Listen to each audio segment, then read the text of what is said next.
Hi అండి, welcome to Manasa creatives. నేను మీ మానస. ఈరోజు రెసిపీ వచ్చేసి ఉప్పుడు పిండి అండి. దీన్నే బియ్యం రవ్వ ఉప్మా అని కూడా అంటారు. ఇది చాలా చాలా బాగుంటుంది. ఇన్స్టెంట్గా ప్రిపేర్ చేసేసుకోవచ్చు. ఇది దేంతో తిన్నా కూడా చాలా సూపర్గా ఉంటుందండి. మనకు చట్నీ కూడా అవసరం లేదు. ఇలాగే ఈజీగా తినేసేయచ్చు. చాలా చాలా టేస్టీగా ఉంటుంది. చాలా తొందరగా అయిపోతుంది.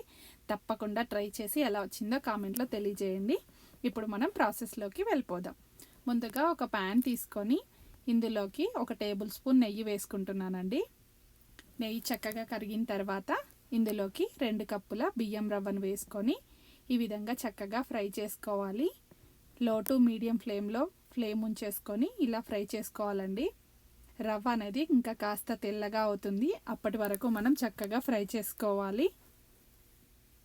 రవ్వ చక్కగా వేగిన తర్వాత దీన్ని పక్కన తీసేసుకొని ఉంచేసుకుందాం. చూసారుగా, ఇలా వేగాలన్నమాట.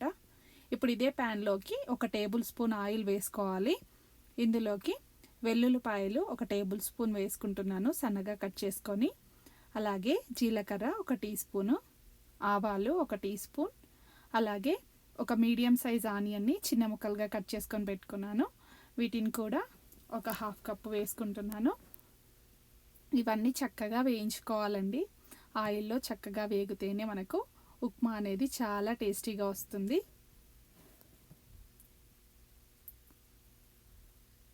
ఈ విధంగా ఆనియన్ మెత్తబడేంత వరకు వేగిన తర్వాత ఇందులోకి 1 టేబుల్ స్పూన్ మినపప్పు, అలాగే 1 టేబుల్ స్పూన్ పెసరపప్పు వేసుకున్నానండి.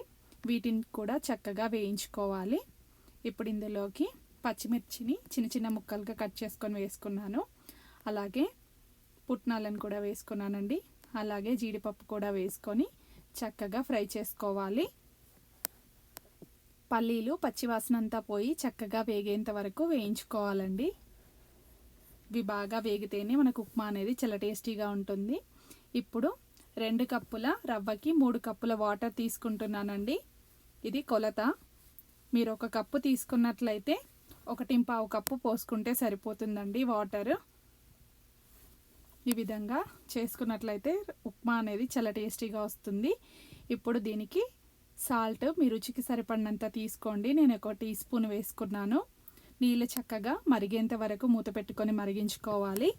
ఇలా వాటర్ అనేది మరగడం స్టార్ట్ అయిన తర్వాత రవ్వని కొద్ది కొద్దిగా యాడ్ చేసుకుంటూ కలుపుకోవాలండి. ఇది తొందరగా ఉండలు కట్టేస్తుంది కదా, అందుకని కొద్ది కొద్దిగా వేసుకుంటూ కలుపుకుంటూ వేసుకోవాలన్నమాట.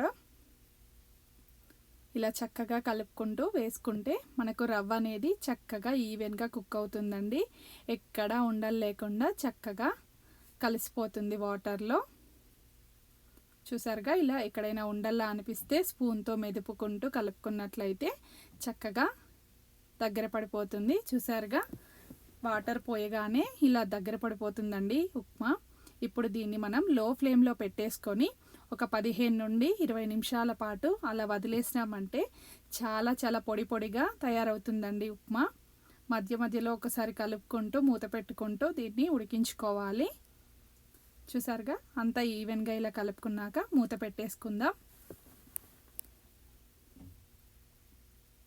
ఇది లో ఫ్లేమ్లో ఉడికించుకుంటేనే టేస్ట్ అనేది బాగుంటుందండి.